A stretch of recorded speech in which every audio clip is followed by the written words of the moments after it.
on s'interroge sur Tiene Brahima Ouattara parce que c'est le frère du président. Ça doit pas être un handicap. J'ai l'impression que son crime, c'est d'être le frère du président. On oublie tout son parcours. On oublie que quand même, il a été cadre de banque. Il a été fondateur du RDR. Il est rentré comme DAF du RDR. Et entre DAF du RDR, il est rentré comme DAF de la présidence, ministre des Affaires présidentielles, ministre de la Défense. Mais personne ne me remet en question ses qualités, ses compétences. Il a quand même démontré des qualités, il a quand même démontré des compétences. Donc, si on est tous d'accord que depuis qu'il y a le ministère d'État, le ministère de la Défense, on a répondu de façon efficace aux attaques terroristes dans le Nord, on répond de façon efficace à des questions comme la drogue, notre armée monte en puissance, donc son travail n'est pas remis en cause. Quand on regarde son bilan comme trésorier du parti, comme ministre des Affaires présidentielles, ce n'est pas remis en cause. Donc, il ne faut pas non plus l'incriminer parce qu'il est frère du président. Quelqu'un d'autre aurait eu ce parcours-là, est-ce qu'on allait se poser cette question? Mais en plus, c'est un élu. Il a gagné des élections législatives à Kong, des élections du conseil régional dans le Tchologo, pas plus tard qu'hier, des élections législatives à Bobo. Donc, il ne souffre d'aucun crédit, d'aucun discrédit, j'ai envie de dire. On se focalise sur son positionnement du frère du président, comme si on souhaite que ce soit un handicap.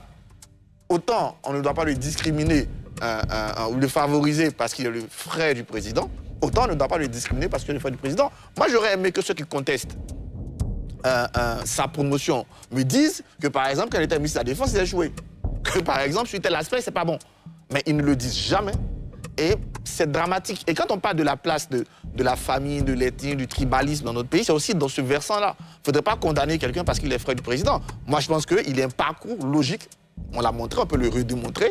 Et d'ailleurs, les postes qu'il a occupés sont logiques. Quand tu es cadre de banque, c'est normal qu'il soit trésorier, c'est normal qu'il soit DAF. Quand tu es ministre des Affaires présidentielles, tu commences à rentrer dans des institutions comme le Conseil national de sécurité, gérer le renseignement, ça te familiarise avec les questions de défense. Donc en réalité, quand il arrive ministre d'État, ministre de la Défense, déjà la présidence, il s'occupe déjà des renseignements, il s'occupe un peu des questions de défense, il n'est pas perdu. Donc aujourd'hui, il est ministre d'État, il est Premier ministre. Il a dû le montrer, le démontrer pour qu'il puisse avoir ce poste-là. Justement, revenant à ce poste, je suis plutôt tendance, cette fois-ci, Augustin Couillot, que pour moi, ça doit être une nouveauté, parce qu'en 1959, on est dans quelque chose de relativement différent, mais ce n'est pas non plus une exclusivité. J'ai regardé, il y a près d'une dizaine de pays, un peu plus d'une dizaine de pays dans le monde, y compris des pays comme la Belgique, comme le Canada, voilà, Russie, où là-bas, on a même des vice-premiers ministres. Donc, c'est une question de management. C'est le président de la République qui est l'exécutif dans la Constitution ivoirienne. L'exécutif est composé du président, du vice-président du gouvernement. C'est un article clair de notre Constitution, laissez-moi le retrouver. Je ne suis pas juriste, donc je peux me perdre. Voilà, je crois. Ce ne sont pas les mêmes articles cités tout à l'heure par André ? Non, c'est l'article 54 de la Constitution. L'exécutif est composé du président, du vice-président du gouvernement. Il ne précise pas la nomenclature du gouvernement.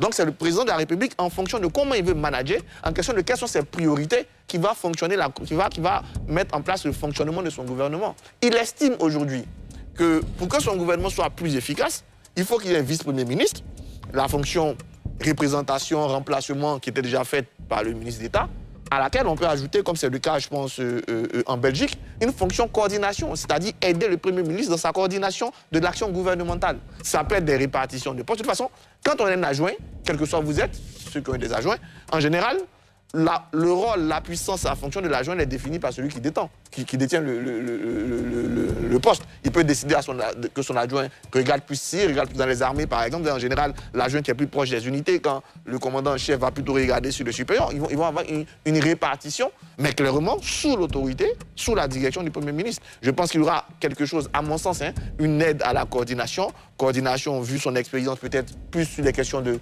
défense, de sécurité, parce qu'il y a un lot de ministères qui sont reliés à ces questions-là. Et ces questions peuvent toucher même des ministères comme le ministère de la jeunesse, de l'éducation, un peu surtout ces questions de sécurité. Il va plus aider, à mon sens, à cette coordination. Et lui, naturellement, il va prendre le pas de la coordination. Alors, ce que j'aimerais dire concernant le vice-premier ministre Tiene Brahima Ouattara, j'ai l'impression, en fait, que justement, certains de ses pourfendeurs l'attaquent parce qu'il est le frère du président, mais j'ai aussi l'impression que le président de la République lui-même se freine parce que c'est son frère. Alors, pour le nommer ministre de la Défense, il l'a d'abord nommé ministre intérimaire de la Défense pour le confirmer par la suite.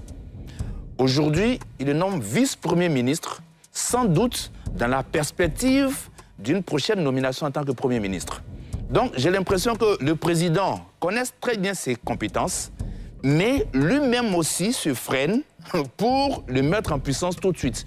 Et il part par dose homéopathique. Ça, c'est ce que j'aimerais dire. Maintenant, concernant les prérogatives, la Constitution règle le problème.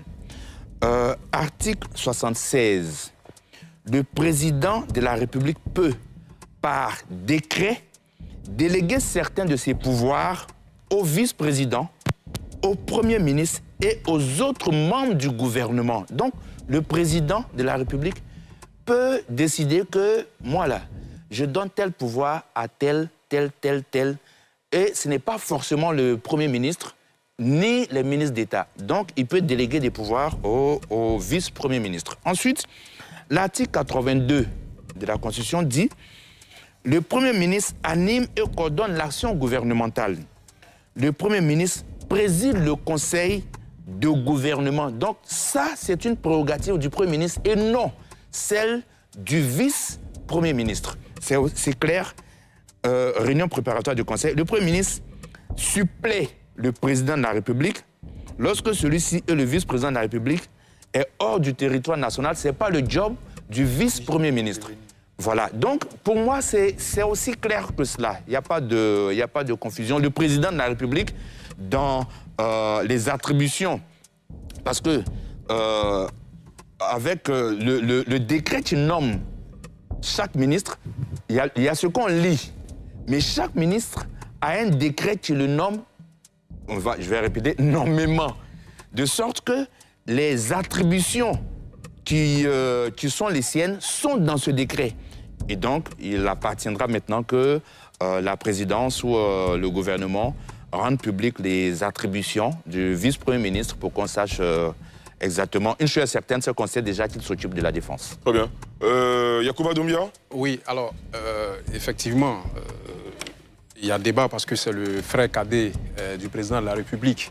Mais si vous remarquez très bien, et comme Arthur l'a souligné, nullement sa compétence n'est remise en cause.